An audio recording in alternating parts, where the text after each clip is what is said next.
राजाओं का वृत्तांत पहला भाग अध्याय 13। राजाओं का वृत्तांत पहला भाग अध्याय 13।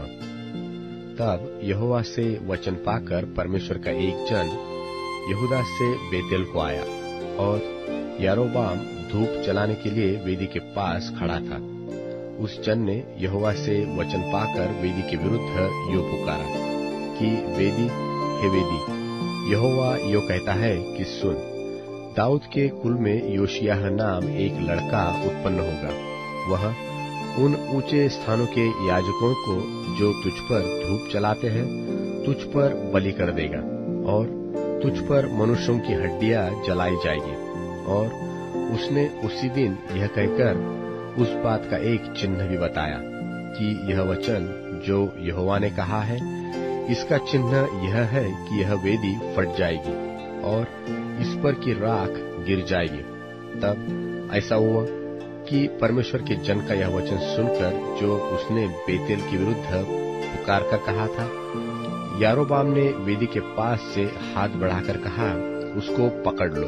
तब उसका हाथ जो उसकी ओर बढ़ाया गया था सूख गया और वह उससे अपनी ओर खींच न सका और वेदी फट गई और उस पर की राख गिर गई। सो वह चिन्ह पूरा हुआ जो परमेश्वर के जन ने यहोवा से वचन पाकर कहा था।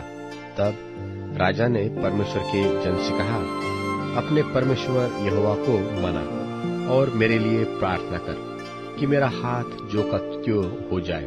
तब परमेश्वर के जन ने यहोवा को मनाया और राजा का हाथ फिर जो का त्यों हो गया। तब राजा ने परमेश्वर के जन से कहा, मेरे संग घर चलकर अपना प्राण ठंडा कर और मैं तुझे दान भी दूंगा। परमेश्वर के जन ने राजा से कहा, चाहे तू मुझे अपना आधा घर भी दे तो भी तेरे घर न चलूंगा और इस स्थान में मैं न तो रोटी खाऊंगा और न पानी पीऊंगा, क्योंकि यहोवा के वचन के द्वारा मुझे यो आज्ञा मिली है कि न तो रोटी खाना और न पानी पीना और न उस मार्ग से लौटना जिससे तू जाएगा। इसलिए वह उस मार्ग से जिससे बेतेल को गया था न लौटकर दूसरे मार्ग से चला गया। बेतेल में एक बूढ़ा नबी रहता था और उसके एक बेटे ने आकर उससे उन सब कामों का वर्णन किया जो परमेश्वर के जन ने उस दिन बेतेल में किए थे, और जो बातें उसने राजा से कही थी उनको भी उसने अपने पिता से कह सुनाया। उसके बेटों ने तो यह देखा था कि परमेश्वर का वह जन जो यहूदा से आया था किस मार्ग से चला गया। सो उसके पिता ने उनसे पूछा, वह किस मार्ग से चला गया? और उसने अपने बेटों से कहा, मेरे लिए गधे पर काठी बांधो। तब उन्होंने गधे पर काठी बांधी और उस पर चढ़ गया और परमेश्वर के जन के पीछे जाकर उसे एक बांज वृक्ष के तले बैठा हुआ पाया और उससे पूछा, परमेश्वर का जो जन यहूदा से आया था, क्या तू वही है? उसने कहा, हाँ वही हूँ। उसने उससे कहा, मेरे संग घर चलकर भोजन कर। उसने उससे कहा, मैं न तो तेरे संग लौट सकता और न तेरे संग घर में जा सकता हूँ और न मैं इस स्थान में तेरे संग रोटी खाऊंगा व पानी पीऊंगा, क्योंकि यहोवा के वचन के द्वारा मुझे यह आज्ञा मिली कि वहां न तो रोटी खाना और न पानी पीना, और जिस मार्ग से तू जाएगा उससे न लौटना। उसने कहा, जैसा तू नबी है वैसा मैं भी हूँ। और मुझसे एक दूत ने यहोवा से वचन पाकर कहा कि उस पुरुष को अपने संग अपने घर लौटा ले और वह रोटी खाए और पानी पिए। यह उसने उससे झूठ कहा। अतएव वह उसके संग लौट गया और उसके घर में रोटी खाई और पानी पिया।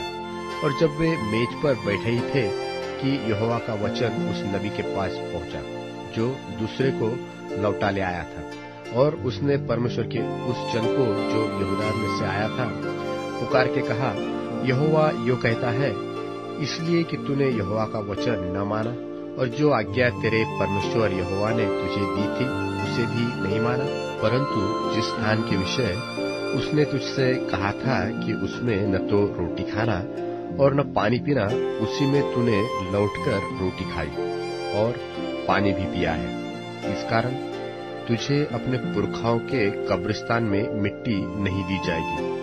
जब यह खा पी चुका, तब उसने परमेश्वर के उस जन के लिए, जिसको वह लौटा ले आया था, गधे पर काठी बंधाई। जब वह मार्ग में चल रहा था, तो एक सिंह उसे मिला और उसको मार डाला, और उसकी लोथ मार्ग पर पड़ी रही, और गधा उसके पास खड़ा रहा, और सिंह भी लोथ के पास खड़ा रहा। जो लोग उधर से चले आ रहे थे, उन्होंने यह देखकर कि मार्ग पर एक लोथ पड़ी है और उसके पास सिंह खड़ा है, उस नगर में जाकर जहाँ वह बूढ़ा नबी रहता था, यह समाचार सुनाया। यह सुनकर उस नबी ने, जो उसको मार्ग पर से लौटा ले आया था, कहा, परमेश्वर का वही जन होगा जिसने यहोवा के वचन के विरुद्ध किया था।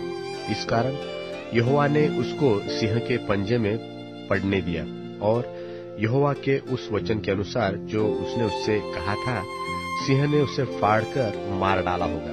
तब उसने अपने बेटों से कहा, मेरे लिए गधे पर काठी बांधो। जब उन्होंने काठी बांधी, तब उसने जाकर उस जन की लोथ मार्ग पर पड़ी हुई और गधे और सिंह दोनों को लोथ के पास खड़े हुए पाया। और यह भी कि सिंह ने न तो लोथ को खाया और न गधे को फाड़ा है। तब उस बूढ़े नबी ने परमेश्वर के जन की लोथ उठाकर गधे पर लाद दी और उसके लिए छाती पीटने लगा, और उसे मिट्टी देने को अपने नगर में लौटा ले गया, और उसने उसकी लोथ को अपने कब्रिस्तान में रखा। और लोग, हाय मेरे भाई, यह कहकर छाती पीटने लगे। फिर उसे मिट्टी देकर उसने अपने बेटों से कहा, जब मैं मर जाऊंगा तब मुझे इसी कब्रिस्तान में रखना जिसमें परमेश्वर का यह जन रखा गया है, और मेरी हड्डियां उसी की हड्डियों के पास धर देना, क्योंकि जो वचन उसने यहोवा से पाकर बेतेल की वेदी और शोमरोन के नगरों के सब ऊंचे स्थानों के भवनों के विरुद्ध पुकार के कहा है, वह निश्चय पूरा हो जाएगा। इसके बाद यारोबाम अपनी बुरी चाल से न फिरा। उसने फिर सब प्रकार के लोगों में से ऊंचे स्थानों के याजक बनाए, वरन जो कोई चाहता था उसका संस्कार करके वह उसको ऊंचे स्थानों का याजक होने को ठहरा देता था। और यह बात यरोबाम के घराने का पाप ठहरी। इस कारण उसका विनाश हुआ और वह धरती पर से नाश किया गया।